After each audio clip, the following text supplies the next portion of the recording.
Okay, guys, we have a smaller group this time. If I can have your attention, guys, we have our friends from Hallberg here. We have Joe and Paul, and you guys will introduce yourself and say a few things about Hallberg. They will be leading us through this project, and they will tell you a little bit about Hallberg and their involvement in this project. So that's kind of, I do have all the CAD files open. Just FYI, the students have received the package. So everything that you're looking at, they have an electronic copy of it, as well as a hard copy. I do have the schedule here. If there's any changes, you can use this one for the schedule too. So, and I have CAD open, so go ahead and guys say what you do. I'll sit here and move a little bit of Revit for you if you don't mind. I'm Paul Fenninger, one of the two owners of Hallberg Engineering. We're a mechanical electrical consulting firm out of we're located in White Lake. So like this project and like you guys have been learning about, we design the mechanical electrical systems that go into buildings and make the buildings operational. So our strongest market sectors are education. We do a lot of K-12 and higher education design, and then retail is probably our second strongest market. So famous footwear, Aeropostale, Route 21s. We partnered up with a couple national retailers and a couple national architects. So we do mechanically, electrically as a company. We're registered. We have professional registrations in 49 and 50 states, with Alaska being that exception, just because it's a pain in the butt to get licensed in Alaska, and we don't have a whole lot of project opportunities up there, so we haven't chosen to pursue that. But so back to retail, we partnered up with a couple of really good national architects and retailers, so we're able to being registered everywhere, we're able to partner up and provide a consistent team to do engineering for all their projects throughout the country, which is great. And then from there, we do a little bit of everything: commercial, office buildings, churches, some industrial, some healthcare, a little bit of everything else. So, as Chad mentioned, we've been involved with Dunwoody doing this commercial program for 15, 16 years now. 99, I think. Yep, since the program started, yeah, you were before my time. So we enjoy it. I mean, as we'll get into today, we're just trying to give you kind of a broad brush, kind of summarize what we're trying to hope to for you guys to get out of this thing, what the project really entails. But that being said, Chad's your instructor. We'll be more than happy to answer any questions you guys have, but it will be from our design perspective. Design is design, so us versus anybody else, we might have a different idea or a different way of how they tackle things or lighting schemes or whatnot. So take it with a grain of salt. We'll answer it from our perspective and give you some things to think about or whatnot. But if it comes down to a specific load count or how you should be doing stuff as a class, that stuff should go to Chad. I mean, we'll let you know what the manufacturers we use and all that good stuff. But so yeah, we enjoy getting in front of you guys and trying to help you guys and give you a different perspective. So we're going to answer things as, obviously you're going to be designing the office building we currently office out of. So we're going to throw things at you as far as what we want in the project, in the building, and answer questions kind of from an owner's perspective. So with that, I'll let Joe introduce himself. My name's Joe Miller. I graduated from the program in 2000. I've been with Hallberg ever since. I guess I was an intern there for 1 year, and then kind of took on full-time with them. And kind of a couple of years after I worked with Hallberg, I started helping out with this project, and kind of been helping out with it every year, a little more and more. I could probably, from here on out, we'll stop in a couple of times. I don't think we'll be here every week, but just to answer some questions, it will probably most likely be just me. Paul might come along a couple more times. I don't know yet for sure. It kind of depends on schedule and everything. I guess we welcome email questions too. You know, if you've got questions, you want to go through chat and email them to us. And maybe it's something we can talk about next time we're in, or if it's an easy, simple question, I can just shoot you back a question or an answer to your question. That's fine with us also. The project is kind of mostly unchanged, and that's kind of a good and a bad thing, I guess. You know, this project started, this is the exact project that I did when I was in school, so it's, you know, it started in CAD, and it started with some 1999 technology. There might be a little bit of that kind of left in the spec,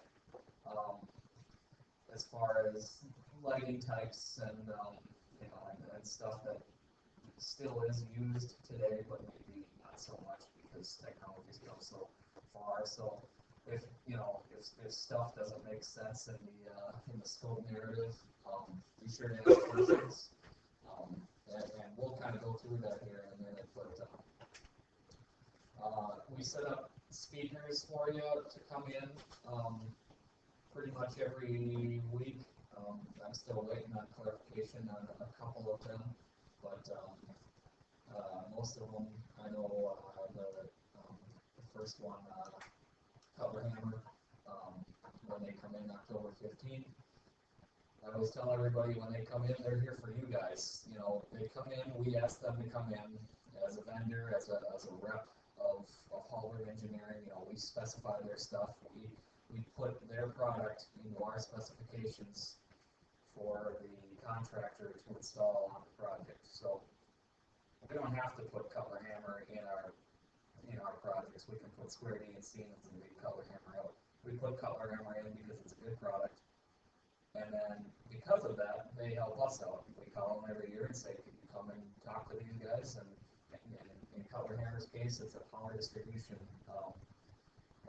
So questions that you have for them, he's going to come in and he's probably going to give you a half-hour, maybe 40-minute speech on generic power distribution. We try to ask them to be generic rather than make it commercial. So you, whether you go into the engineering field or the contracting field, you know, you don't get, you know, pushed one way that you think Cutler Hammer is the best thing ever. We try to tell them to make it generic. So again, they're here for you guys. So ask them questions. You know, try to come up with some questions to ask them before they even get here if you're working on that part of your project. Like when the lighting guys come in here, occupancy sensors. You know, if you already have questions, where do I use this type of occupancy sensors?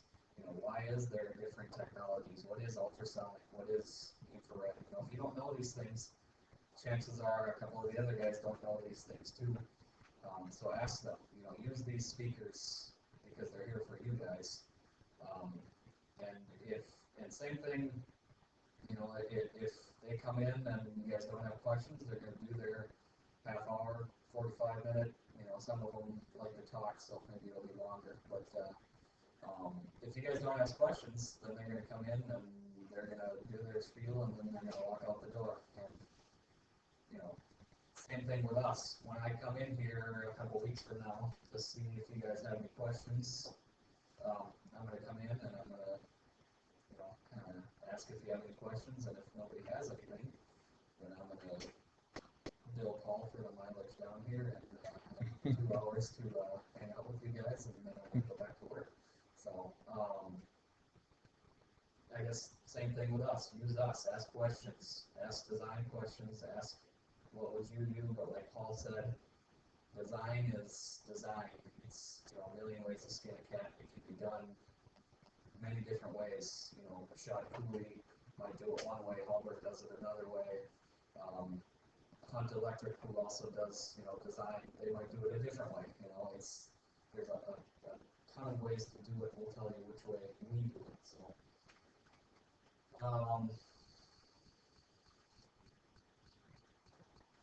with that, I guess, is there any questions about Hallberg Engineering or the project in itself that you guys have right off the bat? Otherwise, I can go through the scope of electrical systems. We got that. Can you put that up for us? Well, I think especially this year being a smaller group, let's try to make it as informal and interactive as we can. So, like Joe said, ask what we enjoy being here, you know, and being a resource for you guys. But like Joe mentioned, we want you guys to utilize us as best you can and ask questions. Don't, it's not a stupid question to ask it, and we'll go through it. And like Joe said, somebody else is probably thinking the same things. So throw those questions out. Let's make this as interactive. I mean, like I said, we've been in here where there's 20 plus students. Now it's 5. So let's make it interactive and make this a fun project, which I think it will be. Okay, if you guys want to open up your scope of electrical systems, I'll go through quickly the project in itself. I know you guys have seen the plans for the building, so you're familiar with it a little bit. The work includes designing a complete operating, distribution, lighting, communication, pretty much everything to do electrically with a 10,000 square foot office building. We also want you to accommodate a 5,000 square foot addition in the future. So that includes sizing the service to accommodate that future addition.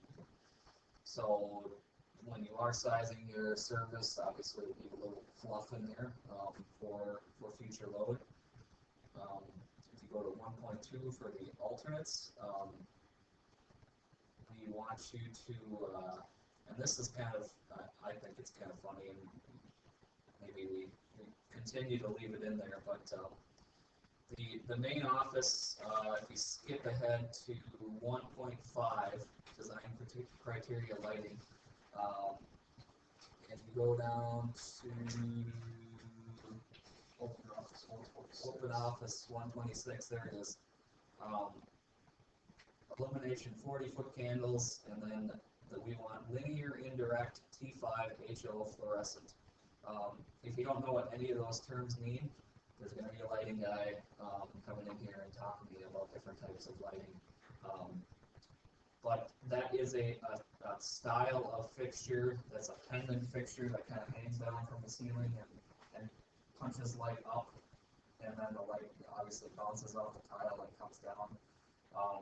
So that's what we want you to design for a base bid. If you don't know what a base bid and an alternate is, a base bid is when the contractor bids a project, he bids it with what's on the plans, and then there's either a deduct or an add alternate.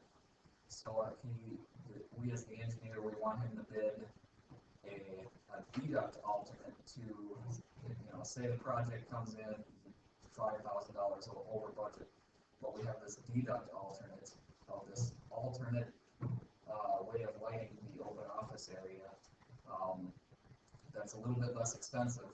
So then they will bid not only lighting the open office area with these indirect fixtures that it says in 1.5 here, but they'll also they'll say, hey, you can save $5,000 if you select your alternate, which is to provide 2x4 3-lamp parabolic fixtures, which parabolics are, you've probably seen them, they're a 2x4 recess fixture just like this, but they have those kind of silver specular cubes in them that you see a lot in older office spaces. But that's kind of like a 1990s technology. We don't use them very much anymore in new construction.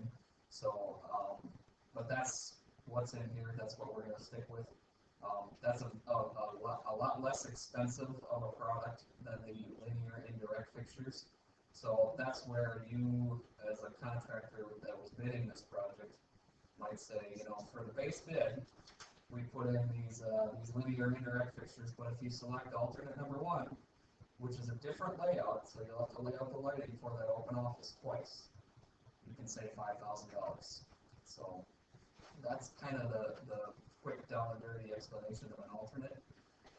So we want you to design the open office lighting two different ways. And that includes when you start doing AGI and laying out your lighting in this space. You know, we want it 40-foot candles with the base bid layout and 40-foot candles with the alternate layout. So you'll have to design that space twice. So you will have a separate plan, a separate blow up of that office area that shows the lighting twice, basically. So you'll have to circuit it twice, you'll have to switch it twice, you'll have to show two different layouts for that open office. Does that make sense? I mean, sometimes alternates are potentially good from an owner's perspective because it's kind of a shopping cart of different strategies or things that they might not think they can afford but want to get a price for it. And if the overall project comes in under budget, they can pick and choose from their alternates and grab different things or whatnot. Or, you know, with LED lighting nowadays, some owners will think they can only afford fluorescent and might want to get a separate price to see how much of an increase, if there is any increase, LED lighting is for the same application. Like Joe mentioned, it's the good and bad. It breaks out and identifies the pricing for those different items, but then as a designer or the engineering firm, you're going through and doing multiple design and whatnot. Typically, when you break up alternates, you don't get extra fee to do that. So it's kind of that give and take. So we don't mind coming up with a handful of alternates that make sense, but you know, if you get an owner that wants to have 24 different alternates, then sometimes it gets a little. We have to go back and forth and kind of talk through that with them. But.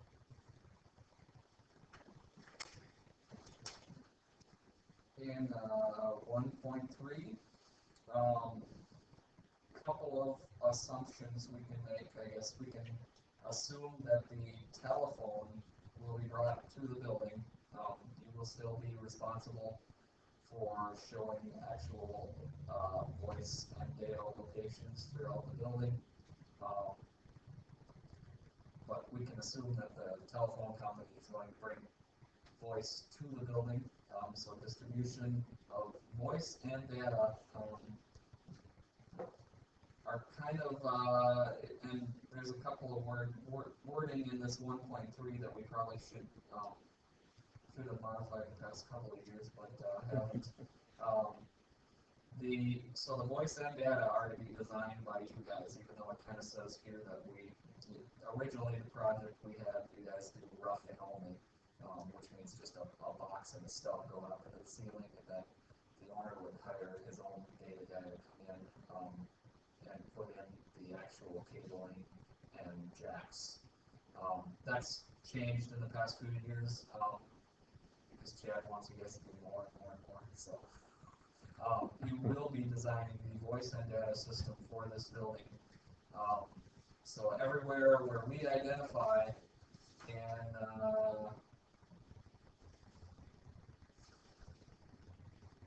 in all of our, I think it's in 1.8 in the power, where we want data, actually maybe 2.9 is what I'm thinking of, 2.9, where we want data outlets and voice outlets.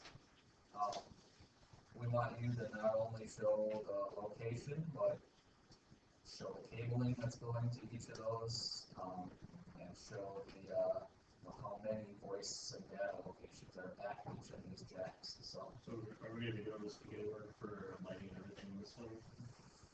Or No. no? We just finished a project, residential project, where we did spaghetti, okay. but we don't do them for the commercial or the industrial. Yeah. You guys do? Yeah. No, typically not, unless it's a federal government job or a specific end user that wants the spaghetti, we typically do that. And that's, yeah. And that's more and more typical, I mean, so we'll identify, you know, what panel serves an area, or all these receptacles in this area go to panel LP1-1, and identify a circuit number adjacent to the receptacle, and then leave it up to the contractor to, you know, because then it's more means and methods of how they're gonna bring out their home runs, and, you know, we want the circuits circuited the way we identify them on their plans, but, you know, if they're gonna come out to the mill, and we let that up to the contractor, if that makes sense.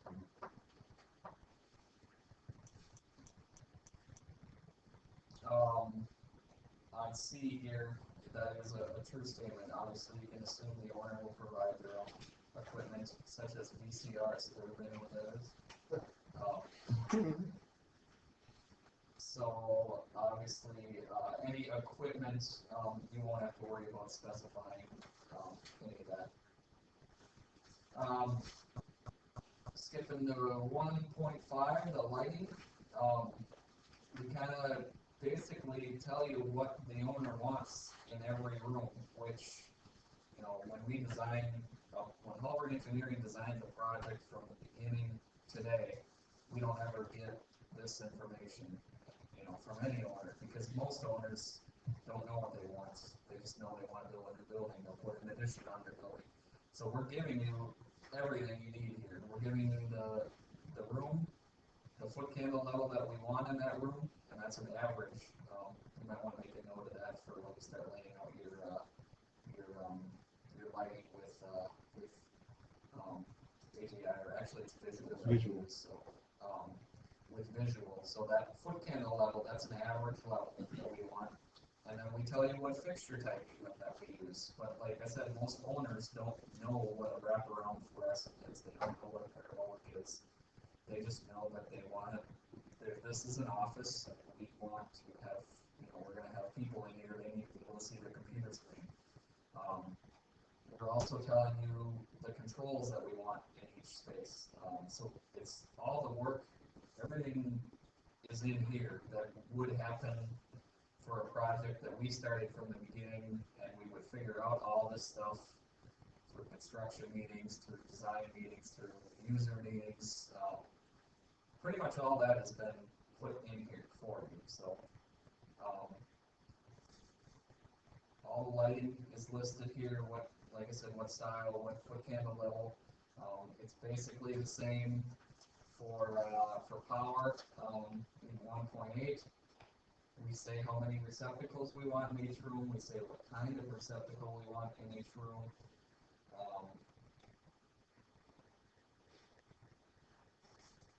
We'll come back to the power a little bit later.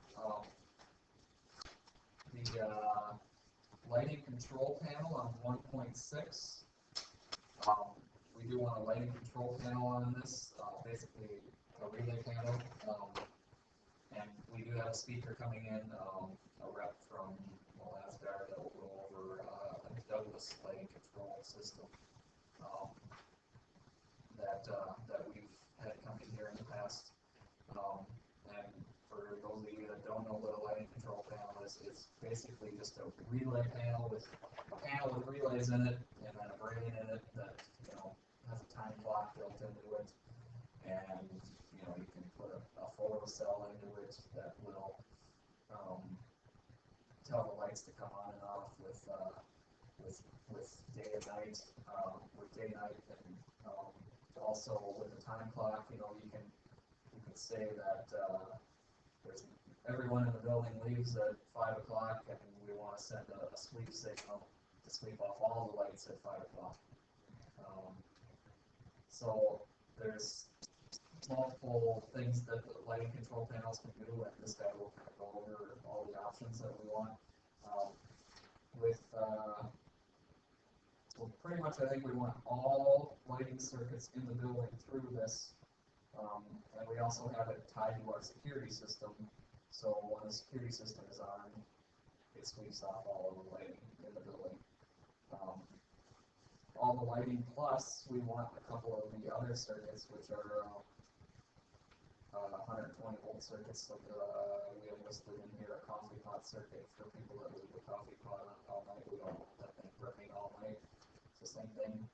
When the security system is on, it sweeps off all the lighting and it sweeps off that coffee pot. So if no one's in the building, we don't need to have that running.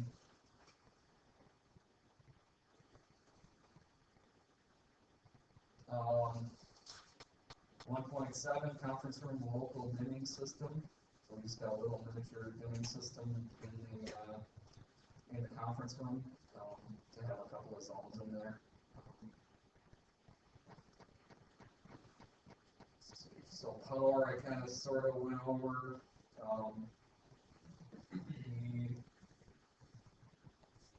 Where we use those all. The building equipment that's listed in 2.1 is why we have the that old CAD plan that has the numbers on it. Can you switch to that real quick, Jim? So this is an old CAD plan that this is the building before we've done some renovations in it. So if you look off to the side here, that space is actually a lease space. This is our building, but we've since taken that over and have cubes over there now. There's a few things that are out of date as far as this background goes, but the reason we want you to have this still is because these numbers that are listed in here are still relevant to that 2 point. Joe, just quick reminder is there's also one we did from Brevet. We brought it here. The only thing that this one does not have these little numbers. Still have the names, the room names, but it just doesn't have. Here's how it looks like right now. Yep. So that's the accurate layout. You guys have it in Revit. You have this one in Revit. Yep. So let me go back to the numbers. Yep. But if we let's see here. Down to the Print room or anything. So these have numbers on them. So let's use number 12 up here in the copy room 106. So the first item, copy room, item number 12 is the copier. So you know that that's a piece of electrical equipment that needs power. And there's also items in those rooms that are shelving. So if it's not listed in this building equipment, then you don't need to provide power to it, basically.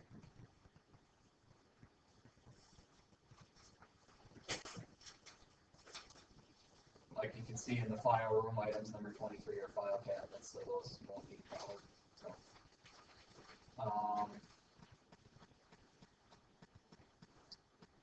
2.2 electrical service. This is a 10,000 square foot building, so we have a 208 120 volt service going to it, which is pretty typical for that size of a building.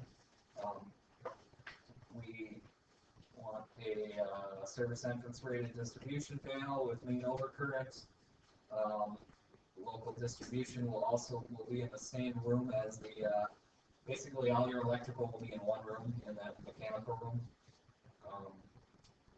The distribution panel shall be sized to handle a 5,000 square foot addition.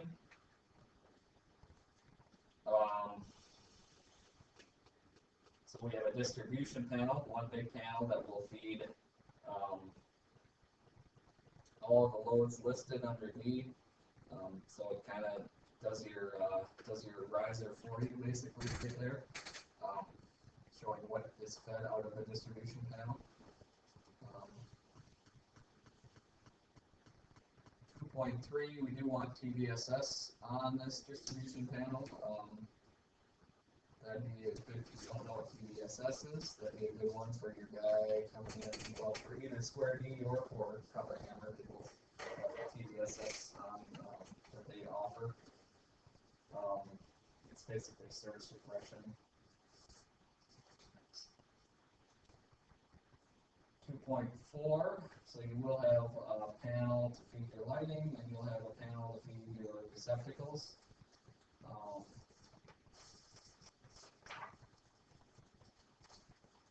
Mechanical equipment. Do they still have access to the cut sheets? Yep. Yet, or, okay. Yep, they will. So the cut sheets have been scanned in and have been, they're electronic, but I think they're pretty readable. But the equipment, obviously, this building we've been in since '98. The cut sheets were scanned in many years ago. They're pretty, it's older equipment, maybe even older technology, but that's what we want you to put into this building. All the pertinent information that you need for each of these is listed here.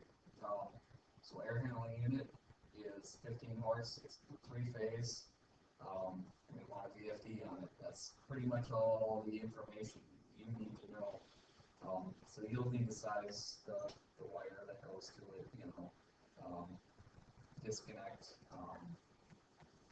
everything that you'll need for your schedule for each of these pieces of equipment.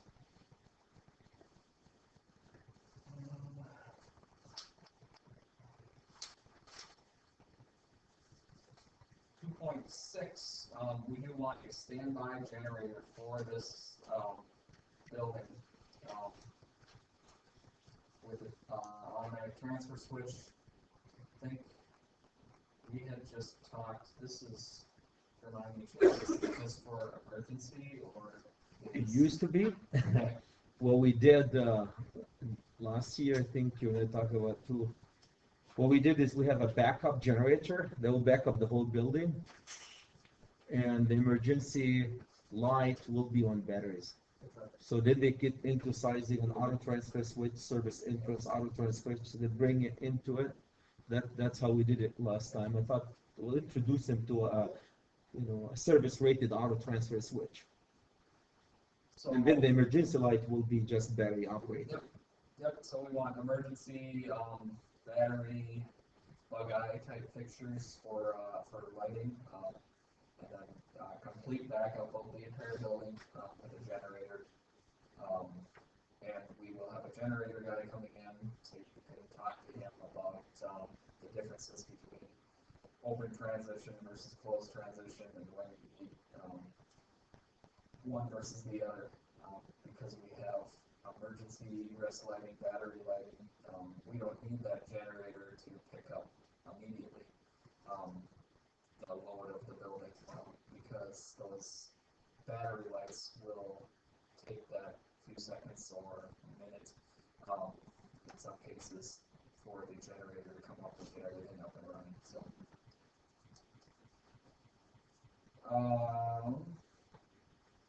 Security system. We want a main security system. We want door contacts. We want motion detectors, blast brake sensors, an alarm, keypad to get in the building. Again, another system that you guys will be installing that we will be specifying. Same thing with fire alarm system. I think I'll probably be the one to go over basic fire alarm design with you. We've had Simplex come in the past, but we basically just found it easier for one of us to come in and talk to you guys just about design of where you put duct smoke detectors, when you need smoke detectors, when you don't.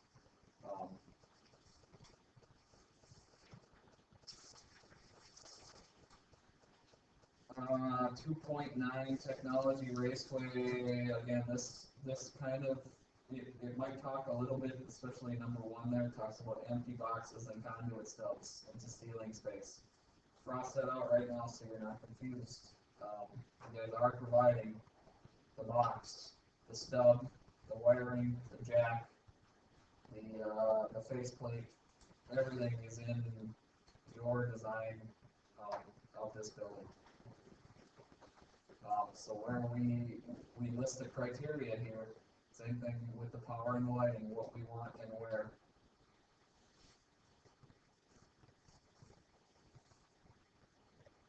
I think we're good with the cable type Cat 5e. That's what you've done in the past, Jeff. Yep.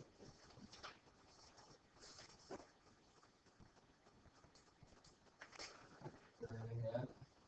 Questions? So this document probably seems like an awful lot of information. and it is just that. But if you guys really go through this, it's got way more, like Joe said, this has had way more information than we ever started. So it doesn't do the design of this project for you, but it indicates what we want in the spaces for lighting, power, for technology, security system. It identifies what we want where, like Joe mentioned, the power distribution. If you read it, it says we want a distribution panel, then we want a separate lighting panel, then we want a separate receptacle panel. What mechanical equipment gets fed from the distribution panel. What we want for future provisions in that distribution panel for the future addition. So right there, it kind of lays out your riser or your one line right there. So you can go through this and from like a lighting perspective, it tells you what type of lights. It doesn't say we want a Livonia AV2 series, but it says Santa Basket wraparound. So you guys still have to go through your Livonia guide, pick a fixture that you want to, as a designer, want to propose, and then do the visual to see how many fixtures it's going to take to meet 40-foot candles, average or whatnot. But everything is in this document, so take that for what it's worth. But I think when you get through this whole project, you'll realize how much information has already been given to you. So, and we've broken, just from past years from doing this, Chad's done a good job of breaking this into chunks. So if you keep up to speed with this, do the power distribution chunk, do the lighting design, you guys will breeze right through this project. You've got now through December or whatnot, that's an awful lot of time. So if you keep up with it, if you hold back and think you're going to pound it out in a week or two, and you haven't thought about power distribution for 6 weeks and the speakers next week, and it's December 8th, and you're going to get serious about your project, then you're going to have issues. Keep up with it. You can get ahead if you want, and you'll be just fine. Paul and Joe, how long will it take one of you guys, professional, in CAD or in Revit, let's say CAD, to do this project knowing all the information that you know right now? Just do the CAD. I always ask this question just to give the students an idea how hour-wise, With all the information. Everything is right in front of you. I would say less than a week. It's a pretty basic office building. So it's 40 hours work. Yeah, all the information is here. I don't need to pick up the phone and ask any questions to anybody. The owners made their decisions. That's half the battle sometimes, is the owner changes their mind and the architect changes their mind because they decided that it's not pretty the way that they originally designed it and think about it too much, and so they change their mind and they move a wall, and that wall happened to have your panels on it, and all of a sudden everything changes. You got to look at clearances again. You got to look at everything again. If everything is set, the background is set, all the information is here. Yeah, 40 hours would be done, I would say.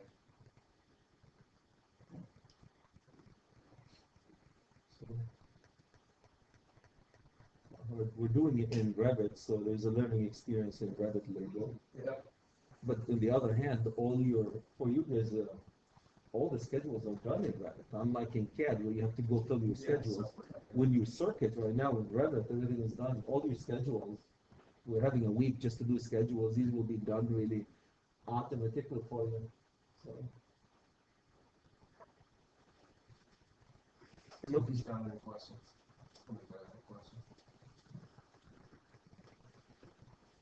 I don't know if Joe or Paul, you guys want to orient them through the building a little bit, because they didn't yet started what's what and so forth.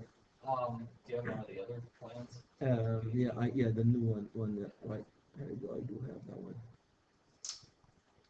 So, I guess even at the end of this project, you guys are going to come and do a little tour of the building that you designed. And even from this plan here, we've done a little bit of remodeling. So this is a little bit out of date. For the most part, it's accurate, and everything will look familiar when you come and walk around and take a look at everything. But you know, main entrance kind of coming here through the vestibule. You've got your reception area. The secretary is kind of sitting off to the side there. This is one of the main areas where we've done some remodeling when you first walk in. So that's what you'll mainly notice. This is actually closed off here now, and there's a conference room in here that you see. It's got glass front to it, and then the receptionist actually sits in here. So our lobby kind of got a little bit smaller. But the same, everything else is pretty much the same. Open office through here. So you've got your island cubes in here. Keep in mind these are cubes. This is powered furniture. These are not walls. So that's why we have floor boxes, that you need to bring a floor box up and power this furniture from below. And we have all of that pretty well listed in the power requirements. You know how many circuits each of the island cubes, banks of island cubes needs. Obviously, these cubes are on the wall, so your outlets can be on the wall. Lunch break room, Paul's office. A couple more wall cubes here. Here's your mechanical electrical room back here. This is another area where a little bit of remodeling has taken place, but you know, that just so you know for when you come into the building, that it'll be a little bit different. Obviously, you don't need to know that for your design. But this is a library space where we used to keep catalogs. With everything being online now, I think our catalogs have gone from an entire gigantic room to one shelf, basically, that we like to keep. You know, like the Lithonia PSG and the Cutler Hammer book, the Square D book. I still keep all those. Sometimes it's nice to flip through those rather than, you know, stumble your way through a website. But you know, we used to have, for every single light fixture out there, there was a catalog. You know, now those softbound books that each of the fixture manufacturers makes that tells you the basic information, and a basic picture of it is all we basically use for a catalog now. So that's why that kind of went away. There's an office in here now. This has kind of turned into another office here. The restrooms up here, another exit out the back of the building, some more cubes, cubes on walls, another office, an office, and that's pretty much it. Receiving room kind of in this corner over here. And here's your main conference room, where we have the local dimming system, where a few different zones of lighting, for if you're using a projector or anything in there, you can shut off certain zones of lighting and dim the fluorescence and everything. So The orientation of the building is, I don't know if you can see it through here. yeah, so this is the building right here. This is your 5,000 square foot addition. Your generator transformer will sit out back here because your mechanical room that we saw is right in here. So pretty much right outside the door from there. We're in a cul-de-sac, so coming down Commerce Court here, and then Sorry. into the parking lot here. When you're designing the parking lot lighting, this is the parking lot, this is future parking lot, so you don't need to light the future parking lot yet, because if you put a light out here, then you are going to, you know, there's not parking lot there right now. We just want to, I guess the site plan shows the future parking. So we have a listed, same thing, a foot candle level for both the parking areas, and I think we have building mounted lighting. There is a canopy where you enter the building that will have some lighting in also. So. Yeah, I think the sight lighting is probably the only thing that's a little different from a criteria standpoint, because I think we list a minimum okay on the level we want on any part of the surface, and then what that average is, so. That would make sense once we get there.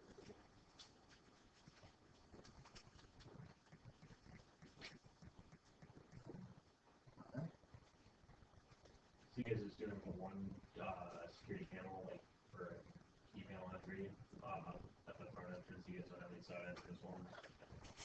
Correct, yeah, main security keypad, just right in the main vestibule, Okay. and then for the other required door contacts and glass breaks and whatnot, but Yeah, not a separate keypad. and no like key card entry or anything? Yeah. Okay. Probably would nowadays, but yeah. What else? Any other initial comments, thoughts, questions? Overwhelmed? So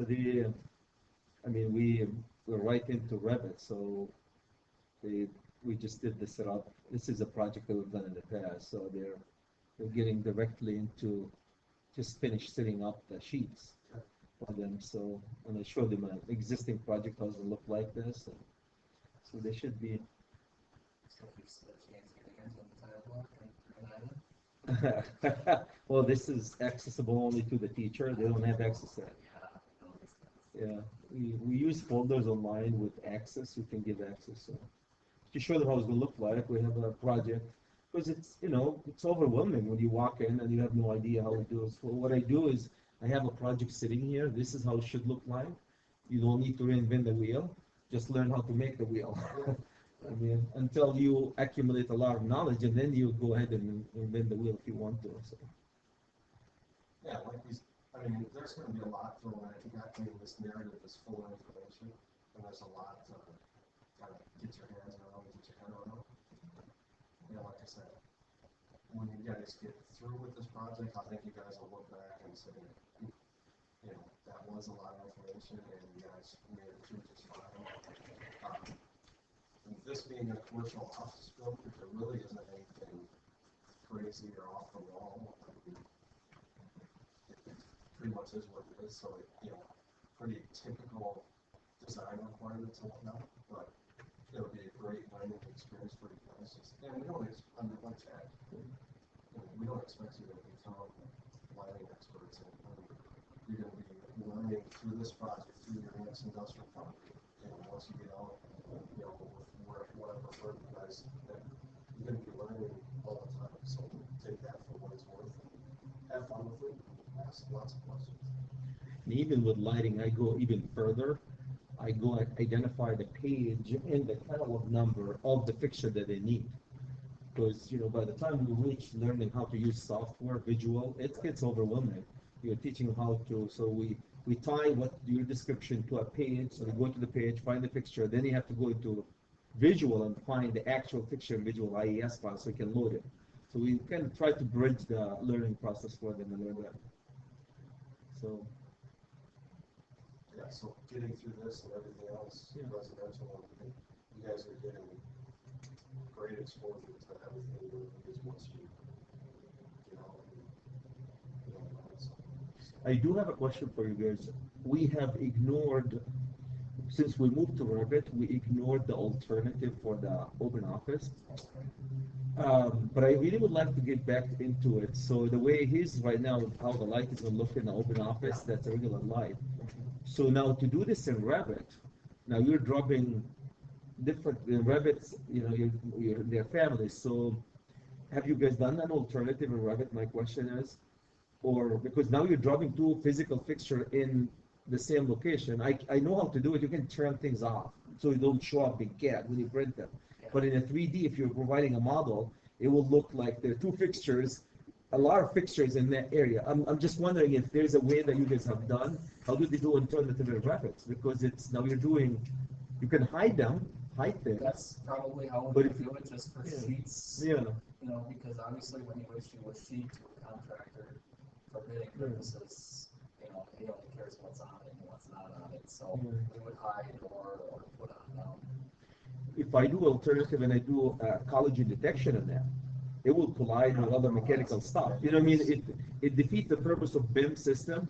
So I'm just wondering, generally, if somebody doing the alternatives now, you know, because you have to drop it, it's take physical location. If you do collision detection, it's going to detect that it's colliding, unless you put in a different model. So anyway, it's There's just very few projects where we use Revit right now where we use it for actually everything that it can do. I mean, yeah. even for detection of collisions or whatever, even with mechanical and electrical, we're a mechanical and electrical company, but there's very few projects that we issue that we use it to its full potential. And there is a few, but on those projects, those larger projects that we've done, hasn't been any alternates that we've had to issue for different layouts of lighting. So we haven't had that exact issue yet. Honestly, Revit it's still the way of the future. It's still, you know, coming no matter which way you look at it, but it's more efficient for us as electrical and mechanical designers to do a project in CAD right now because it's quicker. So, but architects, it's the opposite. They can do a project so much quicker in Revit because when they draw walls and everything, they don't have to do any sections. You know, if they do it in CAD, they have to draw the section and they have to draw the wall. It's two different things. You know, it makes tons more sense for them to do it in Revit. So we have architects that say, you are going to work in Revit and you are going to do this project.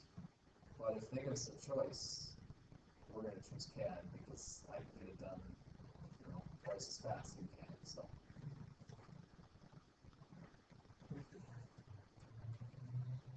So if you want to avoid the alternate again, I haven't done it, but it's really doable. All what you have to do is just create an E5.1 now here, and hide everything else and just focus on that. If you're looking at it in 3D, you'll be able to see a lot of fixtures, but it shows both of them. And if you have two fixtures happen to be on the top of each other, it will show that they are colliding, you know, as you put the alternative at the top of it. But, you know, when you're doing 2Ds, it doesn't matter. And when you circuit too, another thing is when you circuit them, they will show also in your panel schedule. So we have to kind of maybe put the alternative without circuiting, yeah. That's Yeah.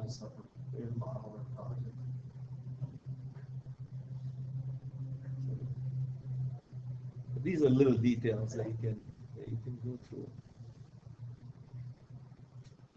You guys have any questions for Hallberg? Excited about the project? I think we have 5 ladies and gentlemen here, and we have 4 of them are working in the field. So Matt is still looking, but not hardly looking.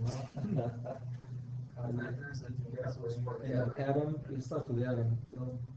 Machine cooling. And Used to be a machine, now I'm an Elliott contractor. and Brian. And Karen, what are you doing now? Master lighting. And doesn't mean they can't switch careers. They could be available too, so it's nice. And we do have 8 in the first year coming, so we're coming up. But we were thinking of bringing the 8. I didn't tell you guys that, to the spring, merge them together so we can get them an internship. So we had our PAC meeting yesterday here, and they were against that, and I see why.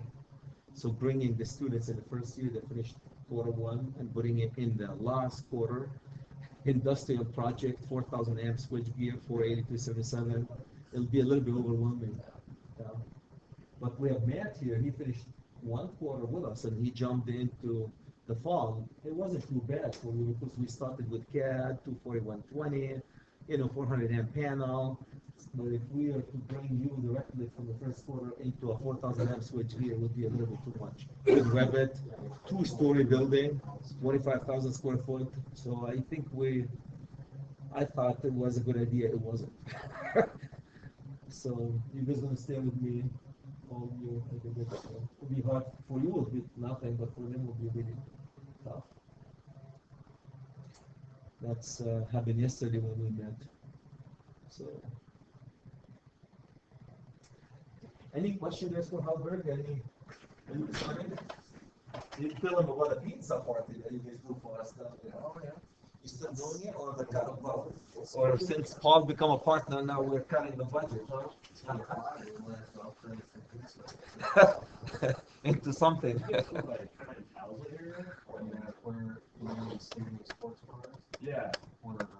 And then there's that little Excel office building there.